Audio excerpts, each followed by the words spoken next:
Bangladesh cricket দল পাকিস্তানের সাথে খেলবে দুইটা টেস্ট ম্যাচ।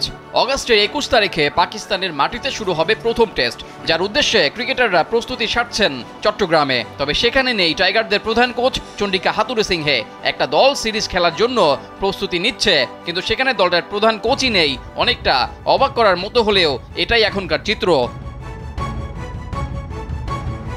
বিশ্বকাপের পর দলের সাথে ফেরেননি হাথুরু, নিয়েছিলেন ছুটি থেকে দলের সাথে যোগ দেওয়ার জন্য এই পর্যন্ত 2টা তারিখ পড়লেও প্রধান কোচের দেখা মেলেনি এখনো।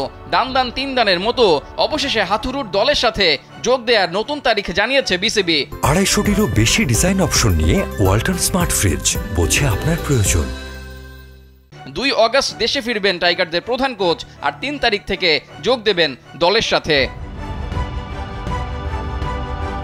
বাংলাদেশের এবারে টি-20 মিশন শেষ হয় 25 জুন আফগানিস্তানের সাথে হারের মাধ্যমে। তারপর 28 জুন সকালে হযরত শাহজালাল আন্তর্জাতিক বিমানবন্দরে পা রাখেন টাইগাররা। এরপর প্রায় সপ্তাহ 2-এর ছুটি শেষে ক্রিকেটাররা যোগ দেন টাইগার্সে দলের সাথে। তবে সবাই পুরোদমে অনুশীলন ও দলের সাথে যোগ দিলেও 1 মাসের বেশি সময়েও দলের সাথে যোগ দিতে পারেননি কোচ চন্ডিকা। 2বার দলের সাথে যোগ দেওয়ার কথা থাকলেও দেশের পরিস্থিতি খারাপ হওয়ার কারণে দ্বিতীয়বার দিন তারিখ জানিয়েও আসতে পারেননি বাংলাদেশে। এছাড়া তার ছিল বেশ কিছু সমস্যা, সেগুলো পরিষ্কার করেছে বিসিবি। আমেরিকার ভিসা ইস্যু ছিল, ভিসাটা তার একটু দেরি হয়েছে। ডেফিনেটলি আমরাও এক্সপেক্ট করছিলাম অ্যাটলিস্ট 19 তারিখ না আসলে 25-26 তারিখে এক্সপেক্ট করছিলাম, বাট তার ভিসা ইস্যুর কারণে ইজ অ্যারাইভিং অন সেকেন্ড। এর মধ্যে আরেকটা সমস্যা হয়েছে, তার একটা ফ্যামিলি প্রবলেম হয়েছিল, তার ওয়াইফকে নিয়ে বোধহয় খুব সম্ভবত একটা সমস্যা হয়েছিল, যার জন্য সে 19 তারিখে থেকে 25 তারিখে করেছে। চলতি বছর এপ্রিলে স্পিন বোলিং কোচ হিসেবে তারকা লেগ স্পিনার মুশতাক আহমেদকে নিয়োগ দিয়েছিল বিসিবি। চুক্তিটা হয়েছিল আমেরিকা এবং ওয়েস্ট ইন্ডিজে হওয়া টি-20 বিশ্বকাপ পর্যন্ত।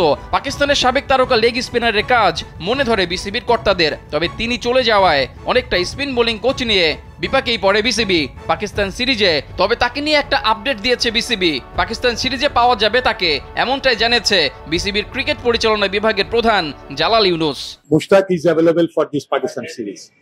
হ্যাঁ, ডিটেলস হচ্ছে মুশতাককে আমরা পাকিস্তান সিরিজের জন্য পাবো, আর যেহেতু সামনে ওর কিছু নিজেরও কিছু প্রোগ্রাম আছে, সেই জন্য সে পারছে না যে বাকি সিরিজগুলোতে অ্যাভেলেবল থাকতে।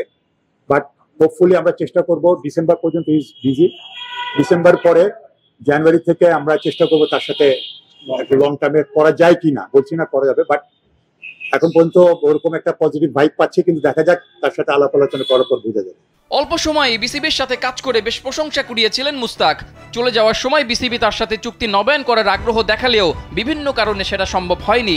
আপাতত পাকিস্তান সিরিজে যে টাইগারদের সাথে মুশতাক থাকবেন, এটাই খুশির খবর। রিজাউল করিম, কালবেলা।